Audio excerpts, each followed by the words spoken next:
started now. That was Good timing. There's 3 more people. Oh wow, perfect. That was perfect timing. That was incredible timing. Welcome. Feel comfortable. We're not all staring at you. Amazing. It's okay. You guys arrived just on time. No. Feel free to take soup or tea or water or all three. Make yourself comfortable. The bathroom is around the corner. The soup is not gluten-free. The soup is questionably gluten-free. We're not really sure. Okay. Maybe gluten-full. I like how we're going with double negatives instead of saying glutinous, because glutinous sounds awful. Okay. Welcome, everyone. Oh, this is great. Great turnout for In the Rain. I would like to first start by giving a really big thank you to Eli, our host, who agreed to host us. We are going to have it on the roof. His roof is stunning. It's ridiculous. I think it's the nicest roof I've seen in Nachlaot. He's got a kitchen on the roof. He's got a grill on the roof. He has the entire roof of the entire building, and maybe even the building next door. It's a really big roof. And then we got rained out, so now we're inside. Now it's great. Do I have anything else to introduction? No. Okay. Today we are going to talk about happiness. More specifically in happiness, my theory, my take on what the difference between happiness, pleasure, and joy are. Because from a biological perspective, our decisions are made in order for us to feel good. We're feel-good driven creatures. Except we don't know the difference between these different types of feel good.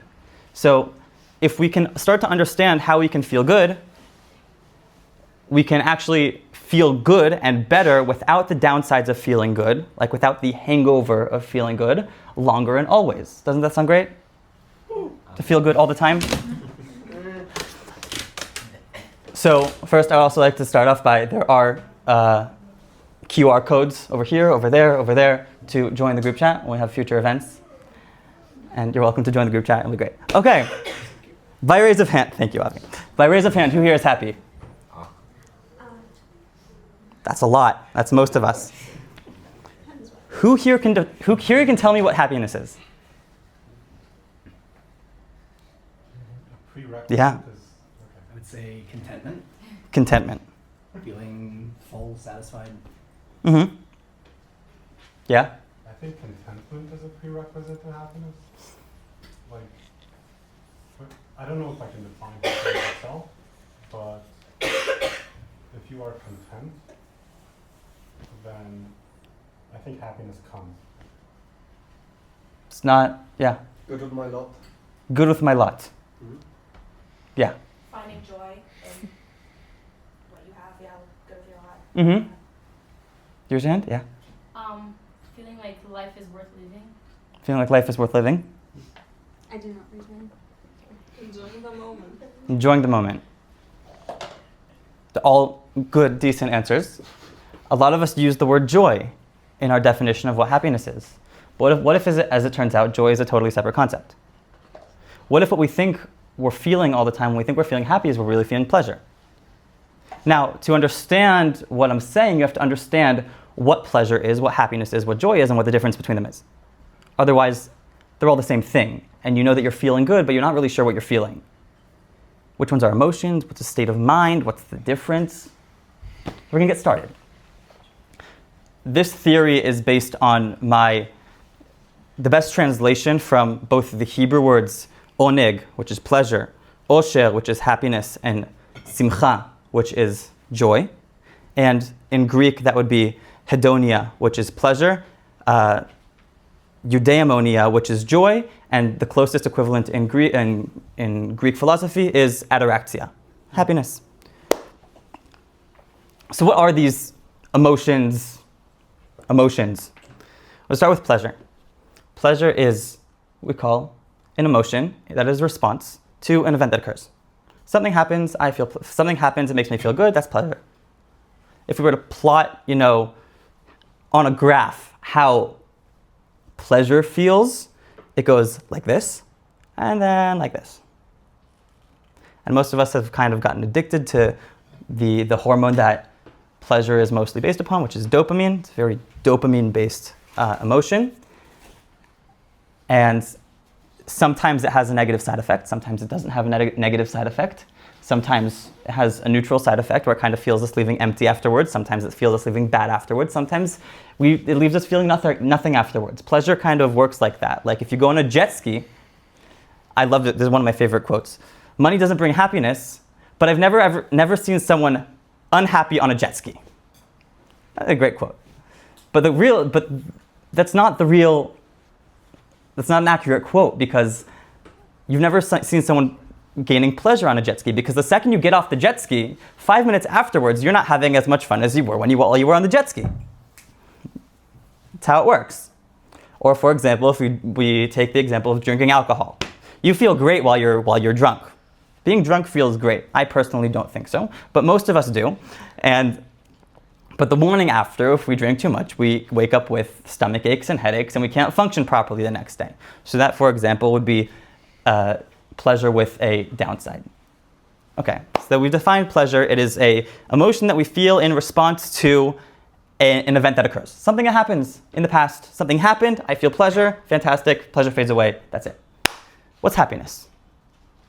Now, as we all gave a bunch of different definitions at the beginning, what happiness is, from my understanding of the word of what happiness is not an emotion.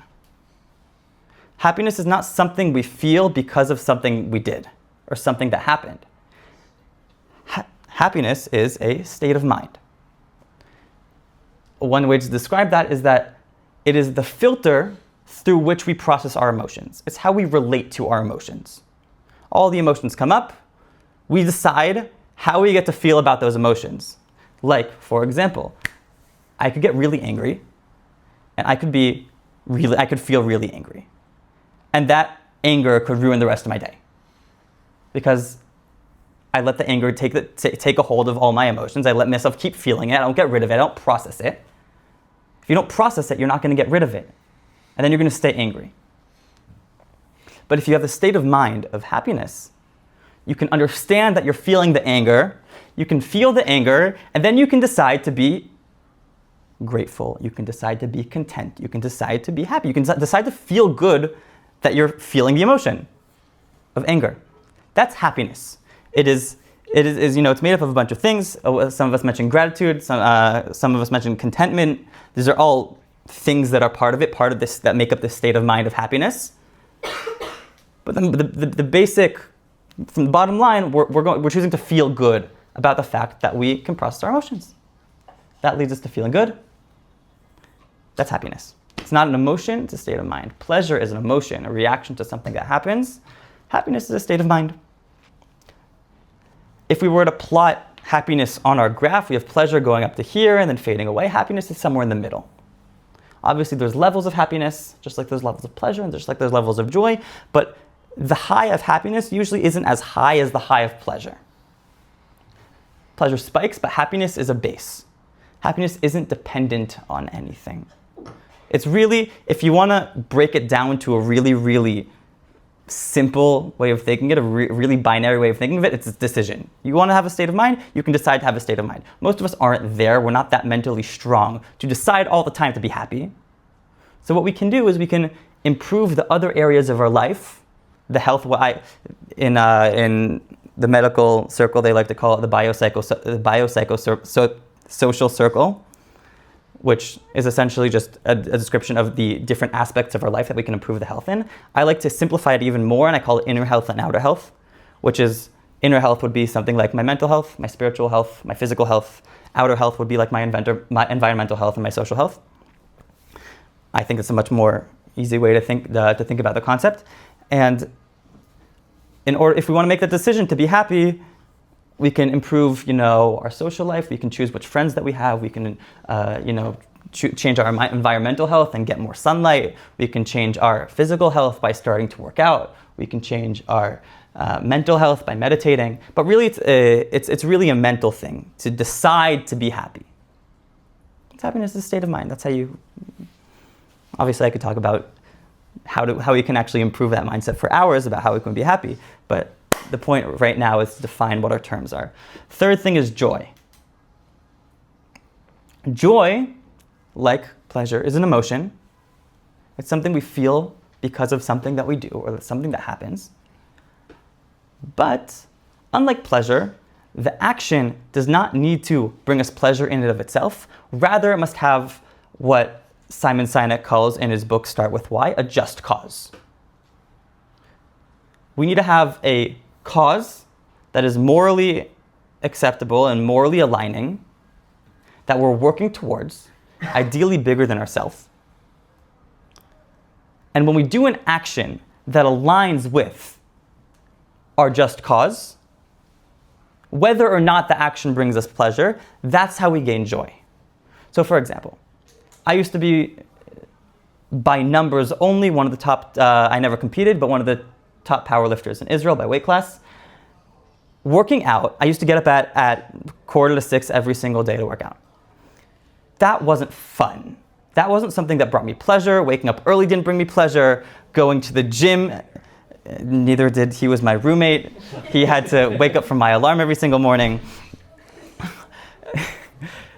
The waking up didn't give me pleasure. The working out didn't give me pleasure. The straining my muscles just so they could hurt even more the next day didn't bring me any pleasure. It's not something fun to do.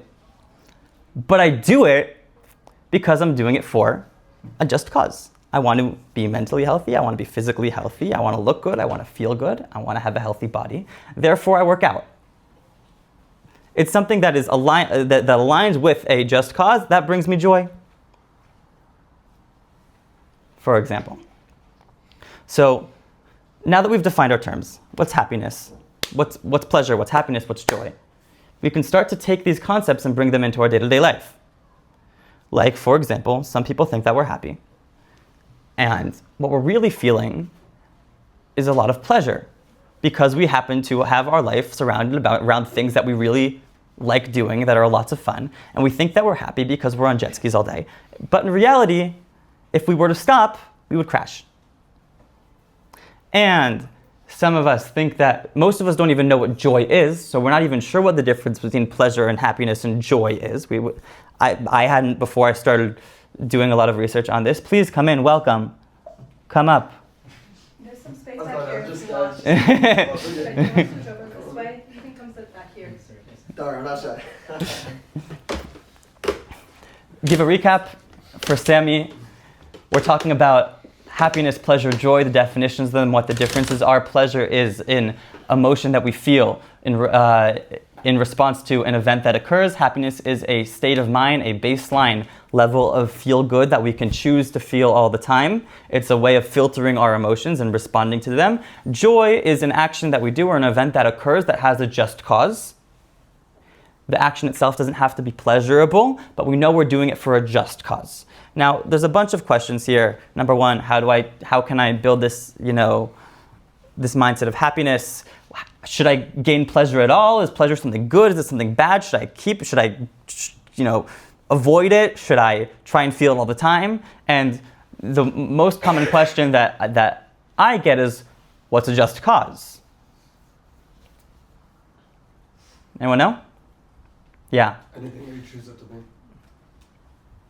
Anything that you choose it to be. Mm-hmm. In the 1990s, Lehman Brothers failed. The bank crashed.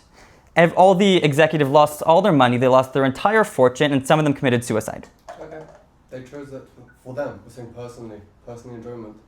For them, they chose this as something that they got enjoyment out of. Yeah. And you think... I somewhat agree, although I think I would change the word to believe. Anything you believe is. Right? So if they just decided like, hey, this is what I want to do, and they were chasing pleasure, then maybe it wouldn't be. But if they believed that this was something higher than themselves, right? I'm just trying to add. I think if you internally interpret something as a just cause, then chasing it will bring you joy. I'm sure very evil people have felt joy in carrying out action. Totally. But this is something that I like to call false joy. How do you know? It's a moral question.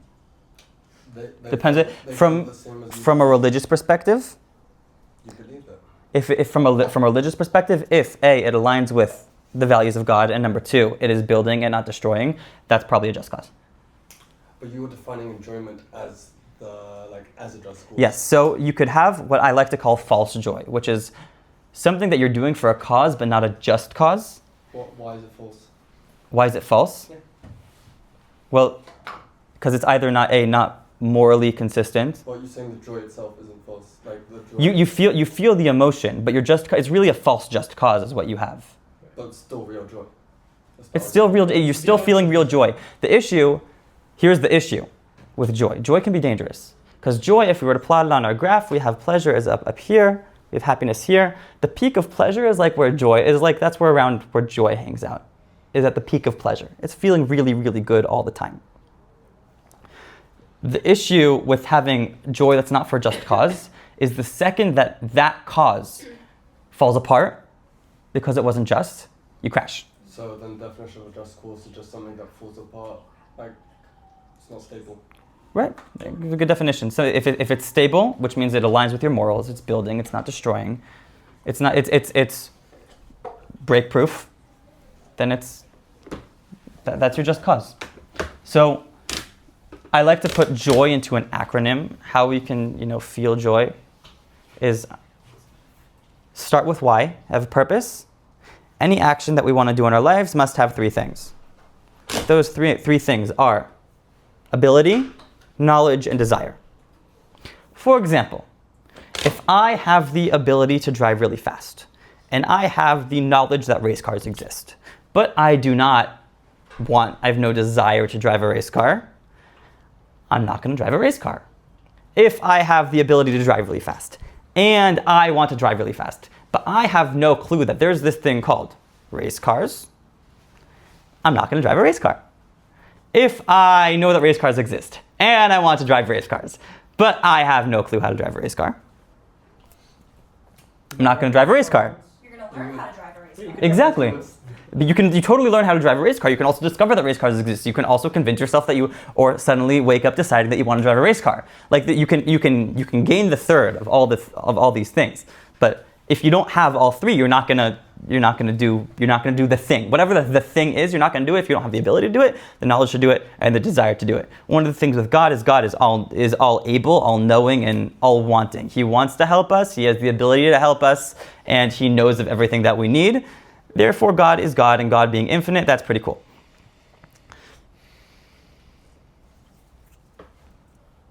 So we talked about pleasure. Pleasures are response to something that happens. Happiness, a baseline state of mind that we can choose to have all the time. Joy is, again, an emotion that happens in response to an event that occurs with a just cause. Any questions up until here? What was it that you said it was a connecting point between ability, knowledge, and purpose? No, desire. Ability, knowledge, and desire start with why. What's your purpose? Now this makes an acronym that I could call PACT, P-A-K-D. You got a purpose, ability, knowledge, desire. Any other questions up until here? I was wondering if you would define pleasure as a feeling or emotion that you get as a reaction specifically to external stimuli, and joy as a feeling or emotion that you get as a reaction essentially to the triggering of an internal stimulus, right? Because what's getting triggered essentially is you're getting a positive hit on a belief that you have, whereas pleasure is getting a positive hit on a physical need, or not necessarily specifically physical, but an external need. Would that be a working definition? Could you come up with any examples? It makes sense to me that pleasure could come as a response to an internal stimuli as well. Like what? Like doing breath work can bring a lot of pleasure. But that is. That's an external stimulus. That's external. I mean, it's inside my body, but I'm saying external to the mind and self. Like it's external in the sense that it's happening physically. It's body. There are people that gain a lot of pleasure from thinking. There are people that really enjoy thinking. That's fair. I happen to be one of those people. I really like thinking. It's like I find that an activity. Like I'll go on a walk and I'll think. Yeah, that's a good point. Okay. Well, you could argue that that's just enjoyment and it's not pleasure. That the act itself of thinking is Enjoyment. yeah. That's What's That's that? because I also go on walk and think, and I find it really enjoyable. But I wouldn't say it's pleasurable. I also like thinking about things that don't necessarily have a just cause. Unless you want to argue that the act of thinking in itself It's from an external. is not from an external, is a just cause. I think to people who like to think it probably is. Yeah. It might be. It's a good question. I had to explore that. So I we'll would talk say- about this more later. It depends on what you're thinking about. Yeah. Because one could be according to your morals, and one could be from an external stimulus. Right, but what we just said is that the act, maybe it doesn't matter what you're thinking about. The act of thinking in itself is to forward something, an idea. So that in and of itself, even if it's not the thought is not for a just cause, the act of thinking itself is for a just cause. Like the act of thinking itself is a just cause. I did think of an exception, I guess, to my definition, which would be like, for example, British soccer, British soccer. football, as they say, would like if you watch somebody win a match, I wouldn't. I guess one could believe that that's a just cause, but I feel like there are contexts in which people wouldn't necessarily believe it's a just cause, and they're not getting pleasure from the experience specifically, and they are getting pleasure from their belief, and then that would, I guess, bust the definition. We have to explore the topic. We have to explore the topic. Okay, I was on a train 2 days ago to hear the Israel Philharmonic perform Ravel, one of his symphonies. It was fantastic. They were great. On the way there, I sat across the chair, across from a guy grading papers. I asked him what he did. He is a philosophy professor at some university here, and I brought up the topic as what my claim that I mentioned at the beginning. Every single decision that we make throughout our lives we make that decision because we think that it will make us feel good, either now or later. Again, we think that it will make us feel good. We don't always know what will make us feel good. In fact, a lot of the time we really have no clue what will make us feel good, but our decisions we make because we think it will make us feel good, either now or in the future. For example, you study for a big test because you know that if you pass the test, you get good grades, you get a good job, you make money. That's a motivating factor for you. Therefore, you think having that money will make you feel good. Therefore, you study for the test, for example. We usually don't know what will make us feel good. This professor that I sat across from did not like this claim. He said that it was vehemently wrong. And the reason that he said that was because there are lots of cultures in the past and present that are very big into sacrifice. And into like a bunch of weird things that have no foreseeable outcome, positive outcome at least. And they do it and they, are sacrificing a lot and nothing comes out of it. Therefore, this whole notion of every single decision that we make in our lives is because we make it because we think it will make us feel good is wrong. I disagreed with him. And my case was essentially, okay, but we know for a fact of cultures that have been wrong. Think Nazi Germany.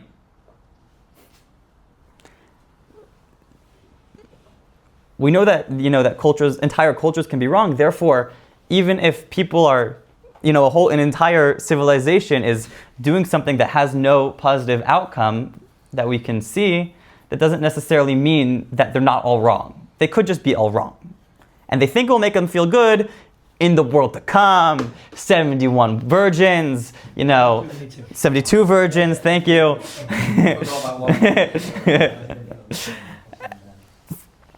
Except, they're misled. Yeah, Eli. I think those people were happy in those few years. The Germans. They were happy or they were enjoying? Good question, but they were.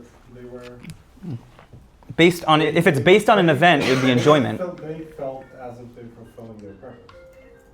They felt as if they're fulfilling their purpose. So they had what we call a cause, whether or not it's a just cause, and whether they get their 72 virgins or not, I guess we'll know when we go to the world to come. And if we see them there, then then we'll know. But you get the point that I'm making. right? It's a matter of, I guess you could be misled Mm-hmm. in your happiness and actually. And is that wrong? But the unjust. Misled in your happiness or misled in your joy? It's really hard to be One could misled in argue- happiness. One could argue that they were actually happy, not just joy. But it's a different. What I'm saying is they're not the same thing. They were. They're not the happiness and joy are not the same thing. Yeah, 100. I Or they agree. can have both. But I think that they weren't just in joy. Okay. I think that cognitive happiness might kind of be irrelevant to the conversation because happiness is not a cultural thing; it's an individual thing. Someone can go their entire life without feeling happiness once in their life, and they can, think they felt good the entire time, or they could have really felt good the entire time because they could have been working for a just cause, but they never felt happiness. It's not the same thing. So joy, yes, possibly. Was the cause just? Maybe, maybe not. Happiness, I think it's irrelevant to the conversation. I hear that. I mean, you're not this. Yeah, makes sense. There are happiness indexes for countries. Mm-hmm. We do pretty well. Oh, we did awfully. We did worse than like countries. The problem with the happiness index is that it's based on polls, Which is individuals. which are individuals. Well, it's not. The issue is not that they're individuals. They're individuals based on their perception of what a 1 to 10 scale is. Right. Meaning, if I ask Satisfied. exactly what I did at 20 minutes ago when I asked everyone what happiness means, and most of us weren't able to answer the question, the people that are being polled probably have even less of a clue because they didn't show up tonight. I didn't know anyone of these were not in the poll. Was anyone in the None poll? of them are from Finland. They went everywhere. It's crazy. So that's why the things like the happiness index are wrong. Now I'm going to share something really cool. One of my projects recently. What time is it? Not enough time. 9, 10. My phone is on a stick. One of my favorite things that I've been learning recently, Tehillim. Anyone say Tehillim? Anyone familiar with Tehillim? We all know Tehillim. Fantastic. Has anyone ever learned Tehillim?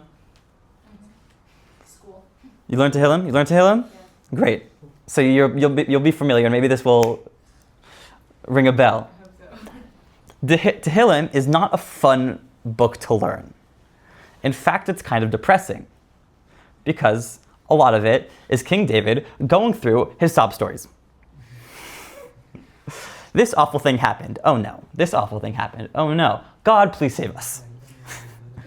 And then, at the end or at the beginning of a lot of these psalms, what does he say? I'll say it in Hebrew and in English. Ashrei mishe ... Happy is the one who ... Happy is the one who strays from evil. Happy is the one that sits in the house of God. Is that Happy. the translation of Ashrei?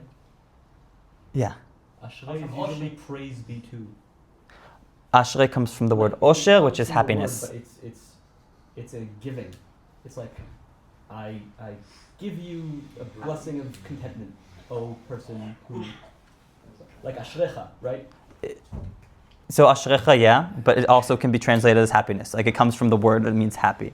Now the happy has a big gratitude aspect is probably part of it, and a lot of English translations of a lot of English translations translated as happy, not praised to be the one. Interesting. Yeah. So maybe they're probably connected somehow. They're definitely connected somehow. It goes, happy is the one who sits in the house of God. Happy is the one that finds himself a role model. Sob story, help us God, happy is the one who. It's like it's trying to tell us something here. Over and over and over again, use the word ashrei or osher or ashricha. What that means is like David goes through his life and he's feeling going through all these hard things, really hard things. And then he gives us a tool at the end. Happy is the person who follows after his role model, who follows after our sages. Like that's really profound. I think it's really profound. That throughout this book that's really depressing, David's giving us tools for happiness. For example, practical example, you're hanging out with a bad group of friends, and all of a sudden, you decide, you know what, I'm not going to hang out with these people anymore. I'm going to go hang out with a good group of friends. What did you do? You just improved your social health.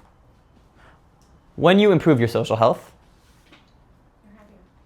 it makes the decision to be happy, to get into the state of mind of happiness, a lot easier. A lot easier.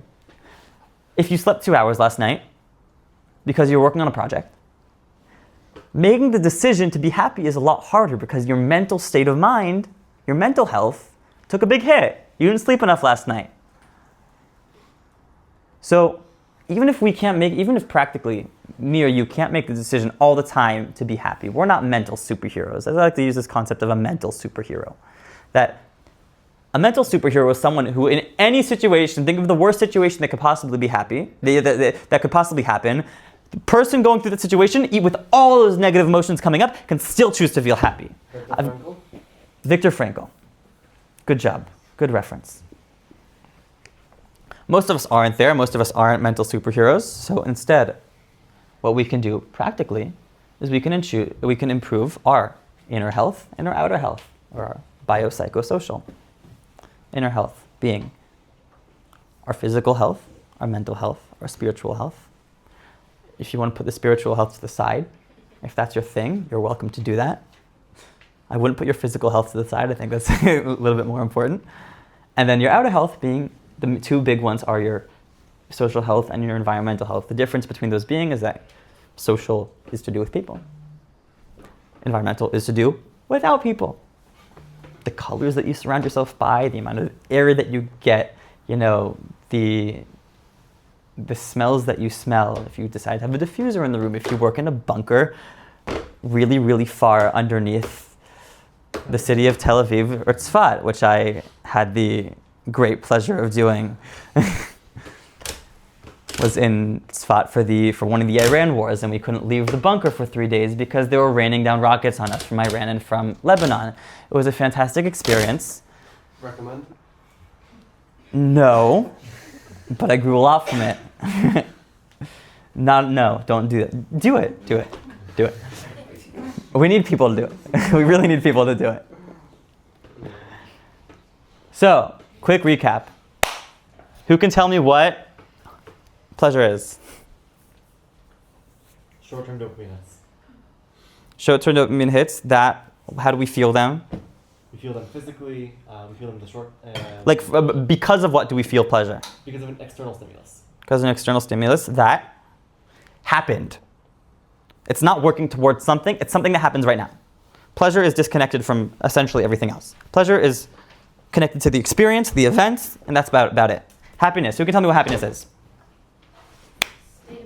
I think the difference between happiness and pleasure, it's usually something physically that comes from the outside, and happiness, it's your choice, no matter what's the situation. Yeah, that's what Aryeh just said. That was the argument that he made, that maybe it's an internal, it comes from external stimuli.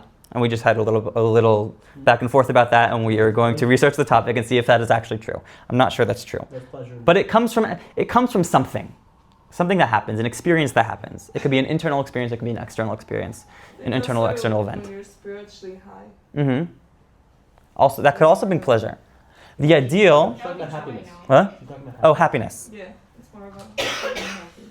Yeah, and happiness, because it's a choice. It's not an emotion that we feel. It's a state of mind. It's a way that we process our emotions. Who here really has been told that it's good to control your emotions? Like that's a good skill to have. Sort of. Controlling our emotions, from a really basic perspective, is feel the emotions you want to feel and don't feel the emotions you don't want to feel. Suppress the emotions you don't want to feel, and feel the emotions you do want to feel. What happens? All these people end up with a lot of suppressed emotions that get bottled up, and then either at one point they explode or they just crash. They implode from all that energy, emotional energy that they're holding. Really, what we want to do, it's not bad necessarily to have the skill to control your emotions. It's just not it shouldn't be our main focus. Our main focus should not be to control our emotions, rather to control our state of mind. But sometimes we need to control our emotions. Right? That's why it's a useful skill. It's a useful skill, but I'm making the argument. I don't think it should be your main focus. We all think that it's that's the good thing that we want. No one tells us to. No, I have never heard the advice that I should control my state of mind. I've heard the advice that I should control my emotions, not that I should control my state of mind. And then when we don't talk about that, we completely miss happiness. We completely miss it.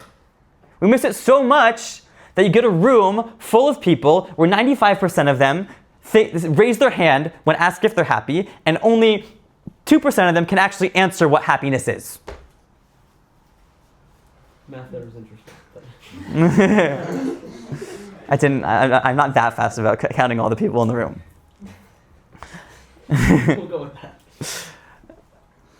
That to me seems like a problem. That to me seems like a big problem. That we all are striving to be happy. Biologically, we're trying to be happy, we're trying to feel joy, we're trying to feel pleasure, and we don't know what these things are.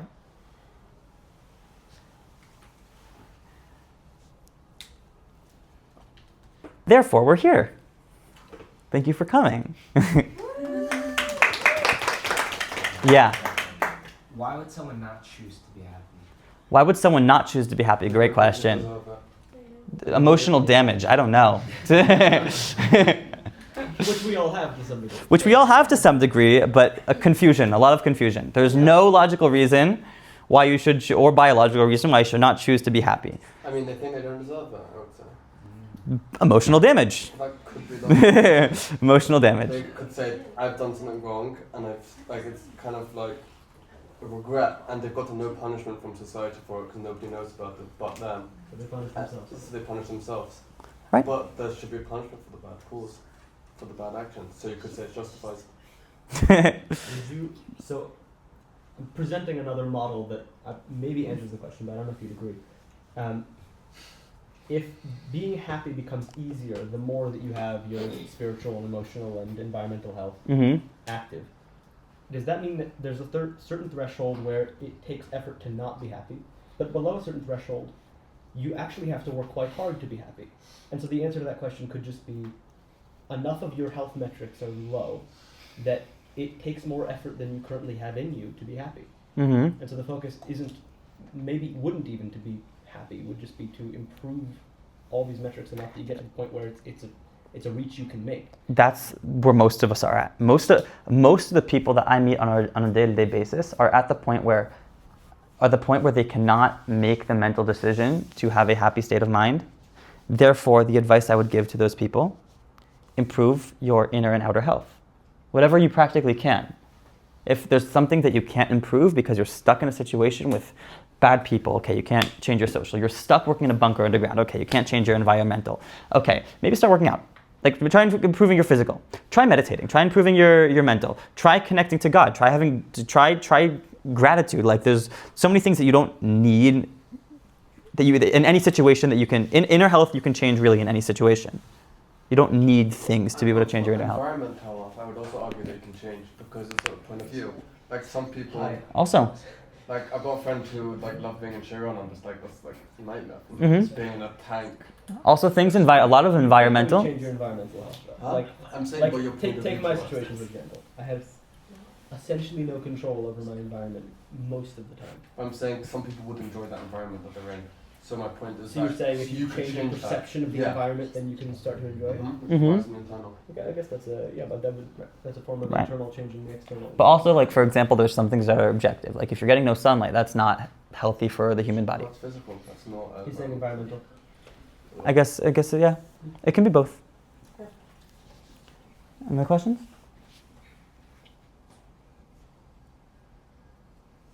No? No. Remind me, I had a question. Remind, what did the philosopher, you said what to the philosopher on the train? I said that cultures can be confused. No, before that. Before his objection. I said that every single decision that we make in our life, we make that decision because we think that the outcome of that decision will make us feel good. So I thought he was going to go in a different direction, which isn't societal sacrifice, but self-sacrifice in given situations. So I think that there are times and situations where I, and probably many people in this room, would be willing to make sacrifices Mm-hmm. of measures that are sort of too significant for me to accept that the joy kickback is more significant. For example, if somebody goes into Gaza Mm-hmm. and decides to Khas Khalila take a bullet or something, yeah, Okay. without other than taking a bullet, you go ahead. He gets one too, it's fine. So, These boys were in Gaza. Kul um, hakun. He was in Syria, it's fine. if Khas Khalila, you take a bullet, or even if you're in the situation where you get the choice to do so, somebody jumps on a grenade or something like Mhm. that. I'm sure that there's a level of joy that is experienced, although whether you have the opportunity to experience it is difficult because you Mhm. are totally working for a just cause. But I think it's clear that the overall payout in terms of how much happiness you're getting for this action Mm-hmm. over the course of time, which we're aware is part of the factor, Mm-hmm. is going to be lower if you make this decision than if you don't. I disagree. I assume you're. Yeah, Yes, disagree. Because what is the assumption that you have no way of working over the guilt if you don't do it? No, because you're assuming that everyone who's making a decision in their lives when it comes to getting happiness is acting rationally. Nazis never act rationally. If you're Viktor Frankl, then you explain he explains his book how to make people tap into the more rational side of their brains. In one case, he gave a story in the later end of his book. He mentioned how he was able to convince a widowed husband that he was saving his wife from a certain level of trauma by having her die before him, and therefore it was just and it was good, and it should bring him happiness having his wife die, even though, of course, it should never bring him happiness. He succeeded in that. So, to project a sense of rationality onto every decision that's going to bring us happiness, I would say it's a flaw. Can I present the thought experiment where you have the ability to think rationally? Like I personally, But I'll say I personally, tend to try and think rationally, and there are You're a rational situations person. where I would have a day to think rationally, 24 hours, even a week, to think rationally, and then I have a choice to, I don't know, press a button and sacrifice myself to save the nation. Hypothetical where. rationally in that situation because it happened so. I also do you not believe in a But certain amount of we can karma? agree that people don't think rationally in general, but am I really convinced anywhere inside of myself that I'm doing this in order to feel maximum good? Yes, there is a party that I believes don't in a certain know. amount of karmic justice. I would say. Okay. There's one thing that you mixed up a little bit. Not maximum good. Good. I'm doing it in order to feel good. We, us not being rational creatures, we're not trying to always find our decisions aren't based on to feel the maximum good, rather to feel good. Because then we'd be perfect. And we're not. I don't know. Part of me still thinks that if somebody is strongly enough attached to a just cause, they will pursue whatever piece of joy they would get for the ultimate pursuit of that just cause more than pretty much any level of equal feeling good. We know people that have, there's plenty of examples of just causes where people take the wrong path. Like having a just cause doesn't necessarily provide you with all the clarity of how to get to the end goal. Sure. So you can miss, even in the pursuit of a just cause. It's what you think. Again, it's what you think. People never make decisions for any reason other than feeling good. Pretty much the only situation in which I think that would be the case is people making decisions exclusively for the purpose of a just cause with the expectation they will get no positive feeling out of it. I think even without the expectation of a just cause, every single decision that people make is in order to feel good, either now or later. It doesn't have to. It's not to feel pleasure. It's not to feel joy. It's not to feel happy. It's not to feel satisfaction. It's to feel good. Wait, what's the definition of good then? Feeling good. I would describe it as hormonal. People want to believe that they are a good person. Like what we understand as serotonin, Isn't that just schools? What? For him, isn't that just schools saying, I want to be a good person? People but want the to believe person that they're a good person. out They're of going joy. to Right, make that choices would be that... Out of joy because of your just cause. Mm-hmm. I'm not saying that it's happiness, but people are generally want to believe that they're a good person, and their decisions are going to more or less follow that line, right? Their Because it moral rewards beliefs. I guess we're asking, how does it reward them? How does what reward them? How does? Following which would be enjoyment because they're following a belief. Because if Just I 'cause, constantly yeah. made decisions that were contradictory to my moral beliefs, I would have to feel bad about myself. Would you even be able to do it? First of all, the types of decisions where the types of things that we would decide that aren't for a just cause of some sort and aren't to gain pleasure, what we think will bring us pleasure, happiness, or joy, we don't do. We think that there's some sort of outcome from every decision that we make. Like, we're irrational creatures, so we make irrational decisions because we're confused about what will make us feel good. That doesn't contradict the fact that we think it will make us feel good, therefore we make that decision. Every decision. I would like someone to if someone can bring me an example, that would be great. Someone bring me an example of something that they did that had no foreseeable positive outcome. They didn't do it to gain pleasure. They didn't do it for a just cause. Didn't do it to feel good for any reason. 26%, Walking by the way, out. I think. Thank you. Or walking out. Okay, you could say The just cause. That's why I specifically brought up death, Wait. because I think in most situations you have the expected payout of feeling good about yourself after the decision. So I mean, even if I like, You can feel about yourself good about yourself while you're making the decision. Yeah. but While you're taking the bullet, it's even the knowing that you're about to jump in front of the bullet brings joy. it definitely brings joy. But how much do I believe I'm going to experience? Is that really the reason why? But that's for you. What we're saying in general, when somebody does do that, they do believe that it outweighs that. I believe so. Yes. I believe it outweighs it, but But does it from a actually feeling good come sense? rationally? Maybe it doesn't, but it doesn't matter. It's what they believe. I mean, No, it is do rational. they There are certain believe it's decisions- outweighing it just because of how good they're going to feel? Is that really their driver? That's the only question I'm asking. No, it is rational because there are certain decisions you can make, especially with life and death, as Renee DeVos has to say that if you don't make a certain decision, you can live with that decision. So you're saying that I'm not essentially chasing good, I'm preventing a certain level of bad by putting myself in front of that. So that's an interesting count. Yeah. Which So is a wouldn't different just motivator. be- So that would be escaping. Which is a certain amount of good. Preventing bad, if you look at, like, I guess you put it on, like, you take the absolute value of that bad, you get good. Would you map inverses to these, and or plot? On an equal scale. Would you just plot it as a kind of joy? Meaning, would making an amoral decision bring you negative joy, and therefore making the opposite decision, or not making a decision at all, would be joyous for you? I wouldn't say lack of making a decision would bring you joy. That's not true. That's not true. It's making the decision. If you have an addiction and you decide not to drink, you decide not to smoke a cigarette, that would probably bring you joy. At the expense of the potential pleasure. I avoid getting hit by a nail, right? I'm not doing that to experience feeling good. I do it to avoid pain. How does that fit into this? But you do forget about the avoidance of pain. Because It's It's just still relatively neutral. neutral. Huh? That's not a positive, that's just an absence of negative. Which could be Right. positive. Or like I don't It's like put my hand on absence a of negative, cold railing. positive. It's I guess it's relative. You're not getting any joy out of I it. guess it's relative. So you would keep it sort of in these terms, but you would just. What's the relative feel good from the if one of them is net feel bad and the other one is net feel good, you're going to so choose the basically net feel fine. You're going the to absolute value when you plot that. yeah. Now, if it's good and better, we're not necessarily going to choose the better, which is interesting. Choose a path. We're going to choose a good. If it's bad and good, we're going to choose the good. That's where irrationality comes in. Like water rolling down a mountain will find the steepest path, even if it terminates a third of the way up, as opposed to a slower path that will get them all the way to the bottom. Yeah, whatever it comes to first. Whatever, you could take the slower path. I would say if it gets to us, Water will always take the faster path. Like you're Right. talking about water on a slope. we're not like that. We're not always going to take the faster path. No, I'm saying it's irrational for the water to do that. I think we are like that. We go with the flow in the same way that water will take a path that's steeper and ends in a pool, Mm-hmm. then take a path that's a longer slope and goes to the bottom of the mountain. You're assuming The humans water always will always take.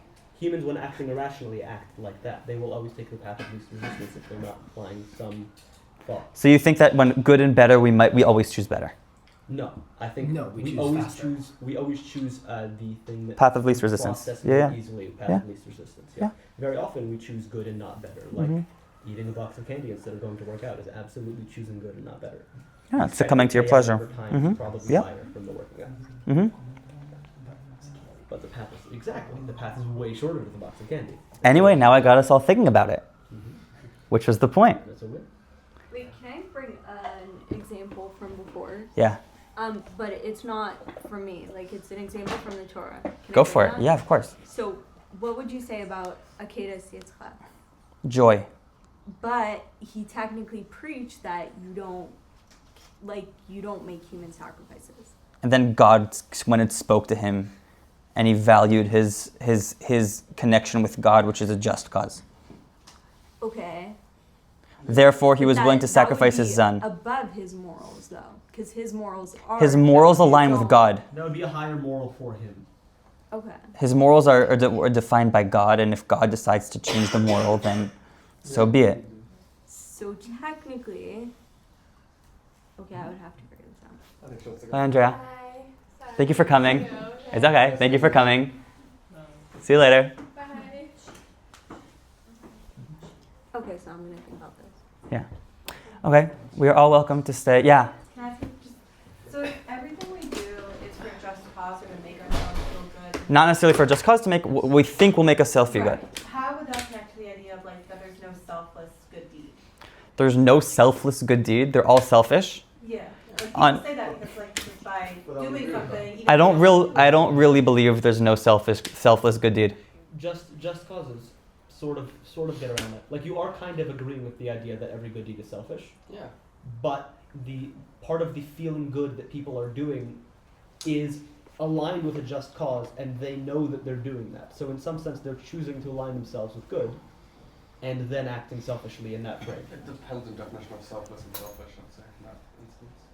I just take it a step further. I don't believe that love is selfless. So you say every decision you make is motivated by joy to a certain extent. No. Not every decision. Okay, I want to say it again. Every decision that we make is because we think the outcome of that decision. We think now and again. That's selfish. We think the outcome of the decision will make us feel good. Yes, selfish. If say you are going to marry someone and you love them and they love you, and you really love them and there was no selfish aspect, let's say, I'll be honest with ourselves, you would have them go marry someone else. You would or wouldn't? Would.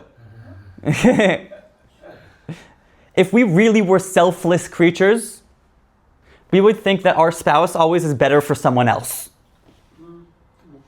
Yeah, I don't know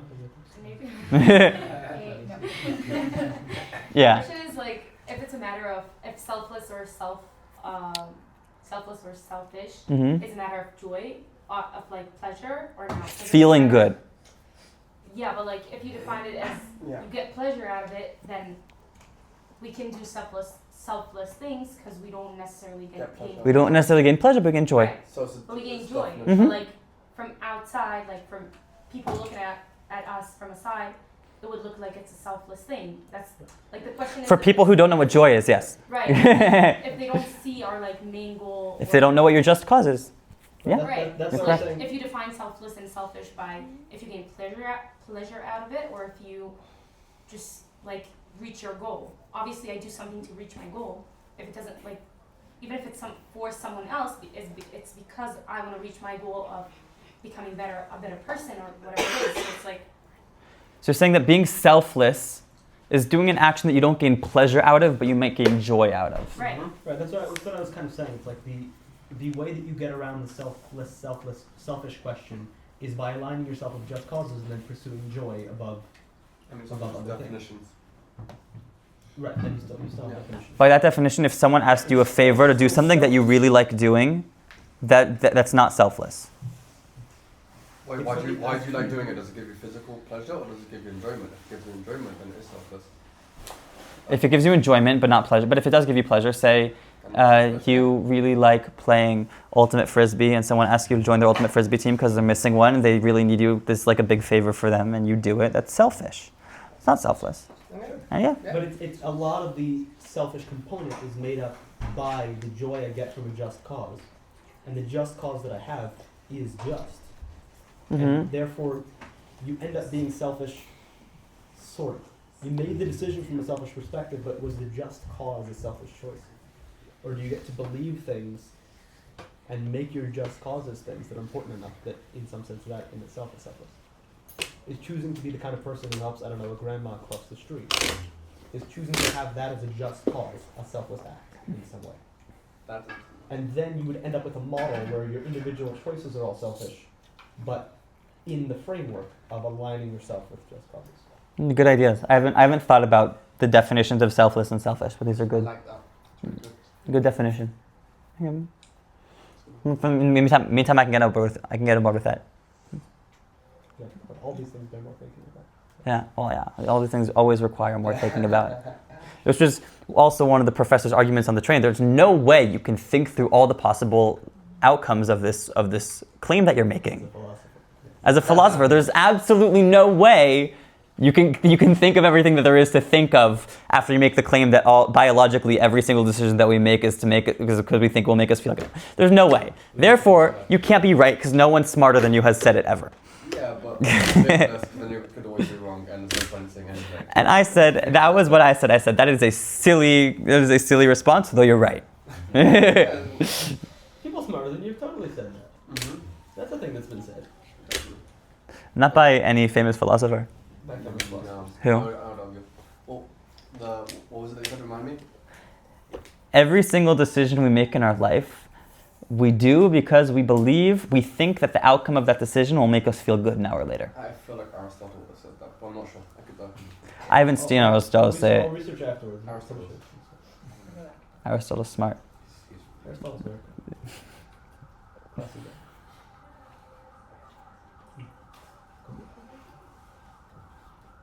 Should we come? Yeah. Did you bring a drum?